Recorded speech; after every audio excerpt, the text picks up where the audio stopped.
Hey folks, welcome back to the channel. We have some breaking news from Nancy Pelosi, President Biden, and even Chuck Schumer about the fourth stimulus check that could be sent out before the end of the year. So if you want to stay up to date on the latest stimulus check information, be sure to stay until the end of this video. As I said everybody, we have a ton of news to go over in today's video. Here's what I want you to know, and so I'm not going to waste anybody's time. Here's the most important things that I want you to know first. Well, the White House has begun to tell government agencies to prepare for a shutdown. That's even though Jen Psaki told reporters President Biden is doing all that it takes to avoid a government shutdown. Everybody, with a lot of deadlines and much work to accomplish, it looks like the federal government is about to shut down. And the thing is that this can hold back our stimulus checks from being sent out. And of course, it could also prevent Social Security recipients from receiving monthly Social Security payments. President Biden, Nancy Pelosi, and Chuck Schumer must avoid a government shutdown. They just came back from an August recess, and there's no need for the government to shut down, especially when Americans are still in need of financial assistance. I think the part of what has to happen here as well, for example, let's talk about my economic plan. The economic plan, you all are always, and understandably, legitimately, citing polls. Every element of my economic plan is overwhelmingly popular. So Janet Yellen has just announced that the government could pull back from issuing new stimulus checks. And this is bad news for our seniors. Treasury Secretary Janet Yellen made headlines this week with her suggestion that the government checks could run dry if Congress doesn't raise that ceiling. Janet Yellen added that nearly 50 million seniors could stop receiving Social Security checks for a time. And the House of Representatives has passed a bill to temporarily fund the government and suspend the debt limit. However, that legislation could fail in the Senate. If lawmakers cannot come to an agreement, the government would shut down on October 1st. Social Security beneficiaries may breathe a sigh of relief to know that the program's funds will still be there to pay their checks, regardless of what happens with the debt ceiling negotiations. But the problem is, with everything happening, not everybody knows what's in that plan. For example, all those women out there who are not able to go back to work because they have a dependent grandparent or a parent, or they have a dependent child. Now there is a possibility that a government shutdown could delay how fast that money reaches people, because Social Security was created in 1935 and has never missed a benefit payment. One key reason why that will change is because of the pension plan. According to the Social Security Administration, the asset reserves of the combined trust funds were just $2.9 trillion as of the end of 2020. At the same time, 175 million workers were contributing payroll taxes to Social Security. Employees pay 6.2% of their wages, which is matched by employers, on up to $142,000 in income as of 2021. Self-employed workers pay 12.4% as well. According to the recently released Social Security Trustees report for 2021, even if the debt ceiling does not get raised, funds from the payroll taxes will still continue to come to the government. Those contributions go toward the program's trust funds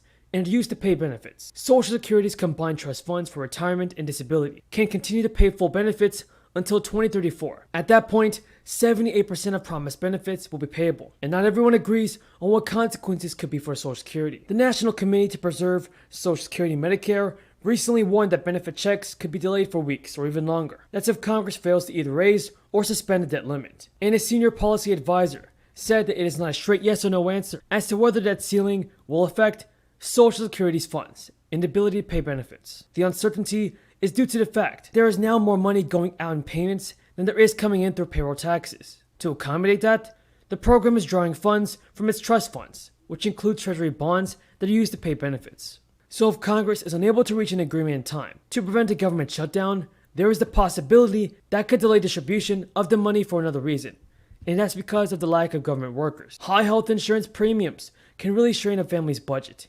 And it stings even worse once you know how much of your money is not spent on medical care. Between 25 cents and 33 cents of every dollar is spent on healthcare in the United States. It goes to administrative costs like billing and marketing. Fortunately, the federal government is trying to force health insurance companies to be more efficient, making them issue rebates when they don't spend enough on care. If your health insurance company has been charging too much, you can receive a check for hundreds of dollars by the end of the month. While insurers can collect the same amount in premiums every month, how much they spend will vary based on the claims that are submitted.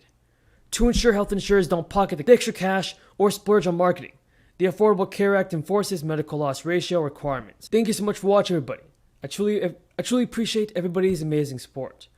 Now, if you have any more questions about the fourth stimulus check, leave them in the comments below. Needs help, or they can't find daycare, or they can't find, look at what's happening. Well, there's a solution. There's a solution in the proposal that I put forward, and the plans we're now debating in the United States among ourselves, and they're debating in Congress, is the plan, the essence of the plan that I laid out at the beginning. And so I'm confident that at the end of the day, we're going to be able to get that done. Second point I'd like to make, we talk about price tags. It is zero price tag on the debt.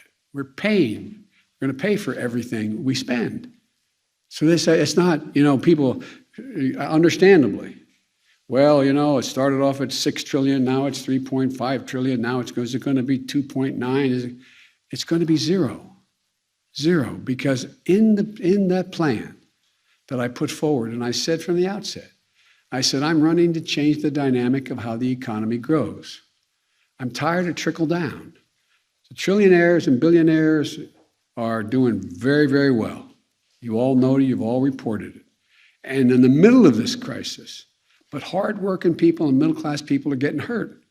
And so I provide for example, a tax cut. If you have a child, you get a refundable tax credit.